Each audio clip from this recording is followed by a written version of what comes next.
voudrais revenir sur le couple. Je pense qu'il faut qu'il y ait des règles extrêmement précises de normalité du couple.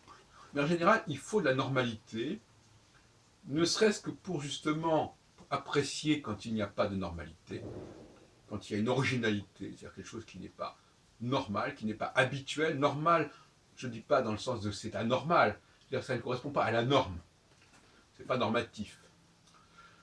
Il faut qu'il y ait des règles de base qu'on peut négocier, mais dont on doit savoir qu'elles existent et qu'elles sont a priori ce qui convient, ce qui doit être respecté. Bon, maintenant il peut y avoir des transgressions ou des dérogations qui peuvent être obtenues par accord, par contrat. Dans le rapport entre les hommes et les femmes, le paradoxe, c'est que il faut entrer dans la logique de l'autre. Il faut correspondre aux besoins de l'autre, et non pas à ses propres besoins.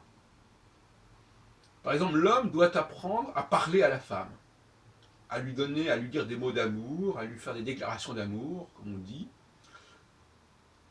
Alors que ce passage par la parole ne lui correspond pas à lui, personnellement, en tant qu'homme. Lui, il préfère les actes, il préfère le mouvement, il préfère la dynamique. Et la parole, le son, ce n'est pas son truc. Ce qui veut se dire que, par exemple, un homme qui fait de la musique, qui chante, il a développé quelque chose qui ne fait sens, on parle de muse, qui ne fait sens que pour l'autre sexe. Le troubadour. Mais inversement, la femme, elle doit accepter les valeurs de l'homme, elle doit les satisfaire, elle doit y correspondre. Donc une espèce de chassé-croisé, comme ça. Et ces valeurs de l'homme, ce sont les valeurs de mouvement, ce sont des valeurs de sport, ce sont des valeurs d'exercice, qui ne passent pas forcément par la parole, parce que la parole, pour l'homme, n'est pas signifiante, quelque part. Elle ne veut rien dire, la parole, à la limite. Par contre, les actes ne mentent pas. Les paroles, on peut mentir par des paroles, on ne ment pas par des actes. Si on n'a pas une attirance pour une femme, on ne peut pas faire l'amour avec elle. L'attirance ne serait-ce que physique. Bon, donc les choses sont... Voilà. Donc la femme doit satisfaire les besoins d'exercice de l'homme, sexuellement, mais plus globalement, le besoin de bouger, le besoin de voyager, le besoin de prendre certains risques, par exemple, je ne sais pas moi, de faire certaines compétitions de toutes sortes. Il y a un besoin de se dépenser physiquement chez l'homme.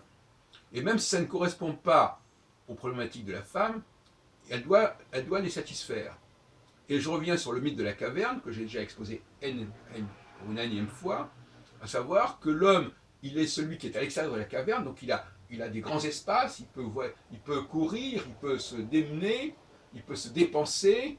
On pense aussi aux chasseurs-cueilleurs, comme ça, qui part pour trouver des choses au lointain, alors que la femme resterait au foyer, en quelque sorte. Et la femme, inversement, dans ce domaine un peu clos qui est celui de la caverne, où on ne voit pas grand-chose, elle a besoin d'entendre, elle a besoin d'une présence par le son, et voilà, c'est comme ça qu'elle fonctionne. Et même dans un monde où ces problématiques ne se posent plus parce que on n'en est plus là, eh bien, instinctivement, on en est quand même là, on en reste là. Et on est prisonnier, non seulement du groupe auquel on appartient, mais même du passé du groupe auquel on appartient.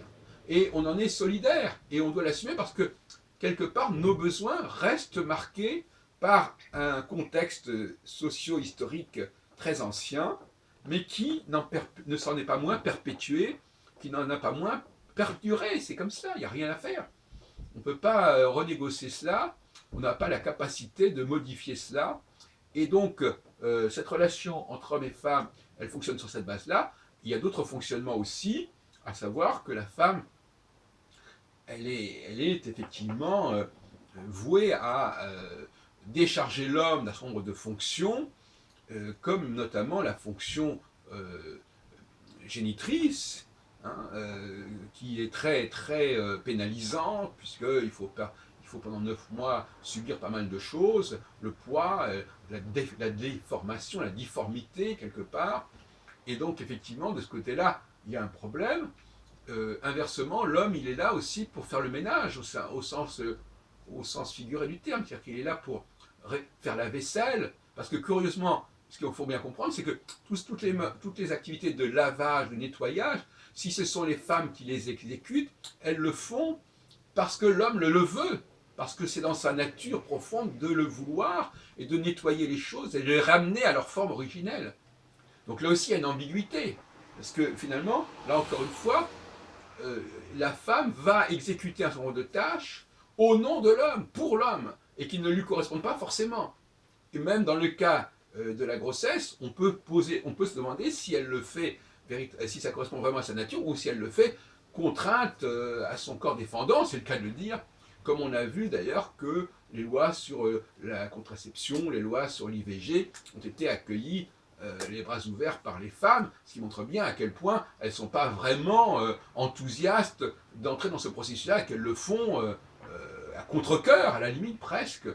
Voyez-vous, donc cette complexité des échanges, on va parler le langage de l'autre, deux, on va faire ce que l'autre vous demande de faire, tout cela va évidemment brouiller la perception des sexes, brouiller la perception des genres.